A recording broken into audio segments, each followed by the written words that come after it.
Looks like I'm doing some unscheduled maintenance today. I have the 60A durometer insert on my NYPPD front motor mount, which is basically a clone of the discontinued torque solution mount. I guess 60A was too soft for my motor, and you can see it's completely torn there. When I go to accelerate from a stop, I can hear some clanking. I'm taking it easy when shifting gears because I'm hearing that clanking and I don't want to have any additional damage done. Fortunately, the front motor mount is pretty easy to replace or service. All we have to do is remove the bolt that goes through here and then the two bolts underneath. And it doesn't require you to put any support under the vehicle because the engine will be held in place by the two other mounts. This more or less really controls the front and back tilt of the engine when you accelerate.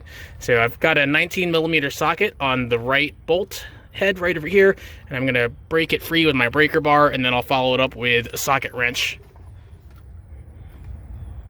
Once you have the bolt loosened, you can just free spin it out by hand.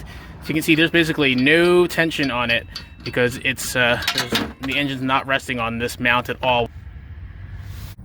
Once you have this bolt out, the next thing to do is remove the two bolts that are holding the mount in place from underneath. You'll need a 17mm socket with an extension like this. And let's get underneath the car and I'll show you where to go. The end of the splash shield in the middle, there's a hole right here. And then behind this little bump here is another hole, and that's where you want to stick your 17mm socket until it fits onto the bolt head, and then use a breaker bar to break it loose, and then your regular socket wrench to take it out. I already have the front bolt loose, now I'm just doing the back one. Okay, there we go. Now let's come back in there with my regular socket wrench and get those out. With these two bolts removed, I can just reach down here now and just grab the motor mount and lift it right out. Oh god, that doesn't look pretty at all. So, the NYPPD is a direct clone of the Torque Solution mount after Torque Solution discontinued their mounts for the 2011 to 2016 TC. So, unfortunately, I can't go to them to get a replacement insert. So, I'm going to just take this out and I'll measure this up and see if I can order some from Energy Suspension. But this is basically what it looks like. Ooh, that looks bad. And let's look at the other side. If it pops out, there we are. In the meantime, I can't drive around without a motor mount, so time to reinstall the factory one. So we'll just do the reverse process. I'll set it in place, and then we'll put the bottom screws in. So I believe that it goes in this direction. And I'll actually just kind of run the bolt through just to make sure everything lines up. Actually, you can see the bolts down there. And I'll run this bolt through here. Alright, that looks good. Alright, let's get underneath and put the bolts back in.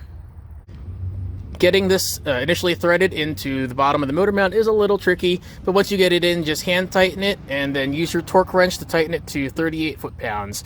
I'm using that number based on what I saw for other Scions. I couldn't find it specifically for this TC, but I also did do a quick check based on the size of the wrench that you use for the head, being 17mm, and 38 foot-pounds is within the spec for this size bolt.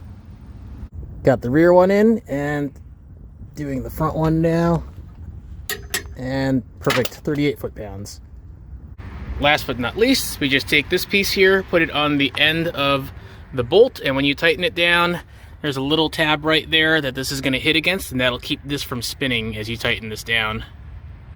Once you've hand tightened that bolt as much as you can, come back in here with the torque wrench and tighten it down to 70 foot-pounds. And that's how easy it is to swap in a new motor mount, or an old one in this case. It kind of sucks having to put this one back in, saying hello to wheel hop again, but it's better than the alternative.